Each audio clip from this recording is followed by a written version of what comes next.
Out of the many stories I cover on my channel, there's very few that give me a layered feeling of shock.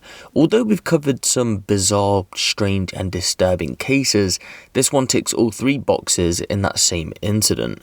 Let's head over to Kansas City, Missouri in the States for this one then, and at around 8 PM on the 4th of December 2018, 53-year-old Z-Trip driver Teresa Meitl had just picked up 21-year-old Derron D. Nevels for a standard trip through the city. When the pair reached the destination, Benton Avenue, Derron said he needed to wait in the car whilst a friend brought the fare out.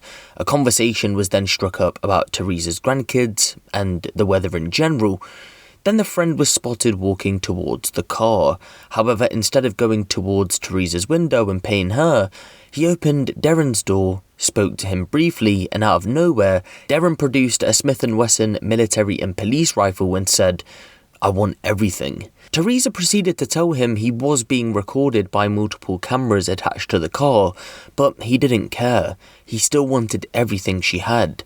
He didn't care too much about being on camera anyway because, believe it or not, he'd been recording the robbery on his phone. Yes, he had a rifle in one hand, a phone in the other. The gun was put to her head, but Teresa wasn't going to go down without a fight, so she grabbed the gun and a struggle ensued.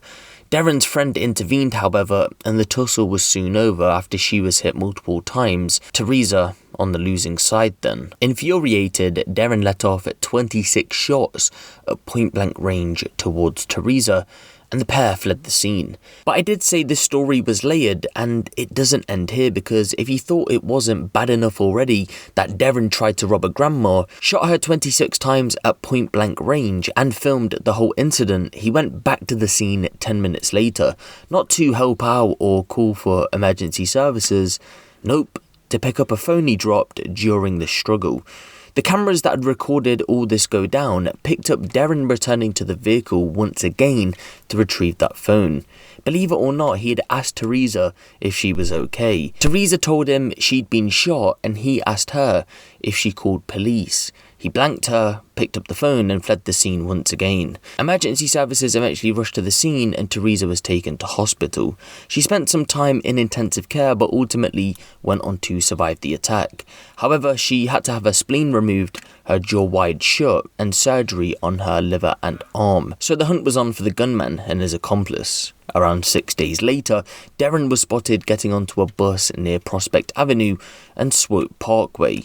When police swooped in for the arrest, Derron had the rifle in his waistband.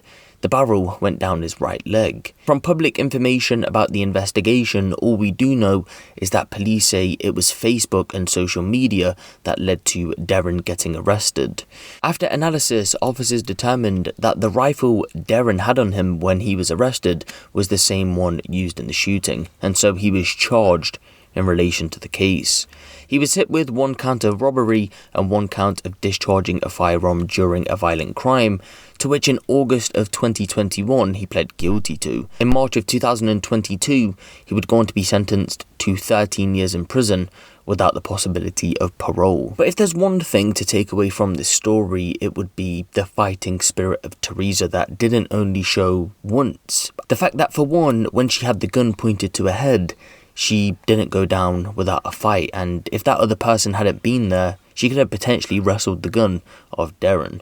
But two, with the fact that she survived this ordeal after undergoing multiple surgeries, again, just shows you that fighting spirit. And this just shows you how much of a role social media plays in getting criminals caught, because in regards to the accomplice, although he didn't pull the trigger, he played a big part in what happened. So the fact that he hasn't been caught or charged a few years on, again, just shows you the role that social media played in getting Derron caught and sentenced. For now though, give the video a like for more crime related content like this, and make sure you hit the subscribe button if you haven't. It's been me, Ape Honcho, and I'll see you in the next one.